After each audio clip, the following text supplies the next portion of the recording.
Welcome back. Hit subscribe, ring the bell, and follow me at DirtleMTG on Twitter to keep up to date with the most recent videos and other posts. You can help support this content by hitting like and share, and by checking out the links in the description below. Alright, it's time to dirtle. Hello and welcome back to another episode of Why Though, where I talk about cards that maybe should be used in Commander more, or in some cases less. In this episode, I want to talk about using Torgaar, the Famine Incarnate, both as a commander and in the 99. Torgaar is a legendary avatar that costs a base of 6 black to cast. It has a 7/6 body to back that up, so the stat line is fairly good for the mana cost. Let's read the abilities though. As an additional cost to cast this spell, you may sacrifice any number of creatures. This spell costs 2 less to cast for each creature sacrificed this way, giving us a discount of up to 6 mana total. When Torgaar, Famine Incarnate enters the battlefield, up to one target player's life total becomes half their starting life total, rounded down. So let's unpack that. This legendary creature isn't always going to cost us 8 mana, and because this is mono black, certainly most of the time we're going to have something to sacrifice or that we will want to sacrifice. While this isn't as good a sacrifice outlet as something like Adversary or Ashnod's Altar at instant speed, it still serves the purpose of getting stuff into the graveyard and reducing the cost of the commander. Beyond that, it enables typical death triggers and possible ETB triggers shenanigans, including Grave Pact and Edict-like effects, which could wipe the board and leave you with a sizable threat. Torgaar's second ability is also decent, though less powerful overall than say something like Magister Sphinx or Soren Morkov's second ability. When this creature enters the battlefield, target player's life total becomes half of their starting life total, rounded down. This wording helps it function everywhere, and this is a lesson learned from cards like Felidar Sovereign and Serra Ascendant, which didn't account for Commander in their designs. This does make the effect weaker, but also more flexible, which is often the trade-off with these kind of things.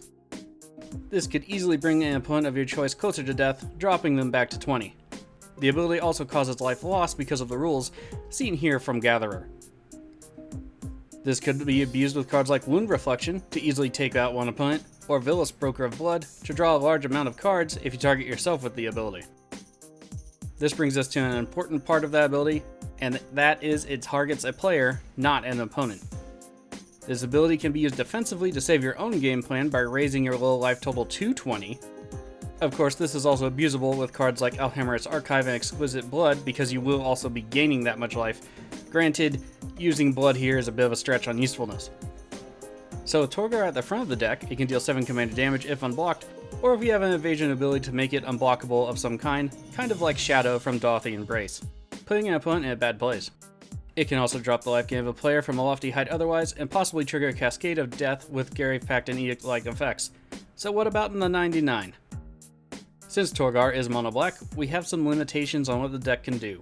Black in Commander is fairly strong color, I feel, if a little narrow, but it's very good at what it does, so I'm not too worried about Torgaar leading a good deck.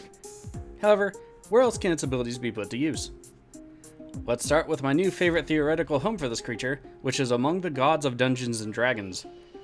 Myrkul, Bane, and Ball all easily use this card to fuel not only their own indestructibility, but also their death-triggered effects. Myrkul gets their enchantments, Bane gets their gotcha, and Ball gets their goat effect. All you have to do is submit to your life total, dropping to 20 through Torgaar, and it can all be yours.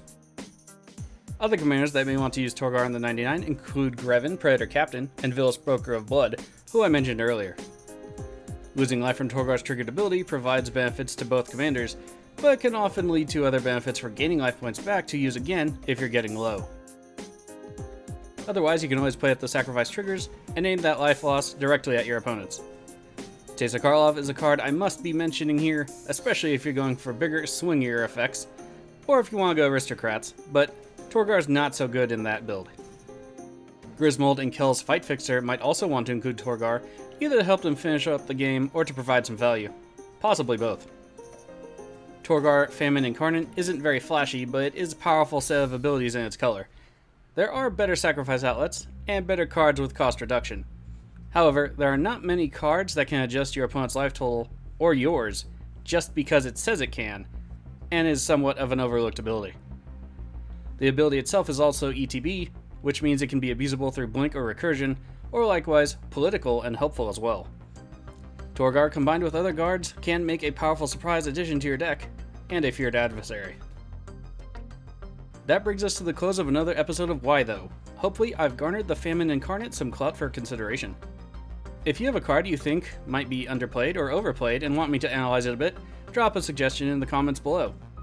I read them all, and there is a chance that a card you suggest may make it into a video. If you enjoyed this content, smash those buttons and check out the links in the description below to help content like this grow. Until next time, stay healthy.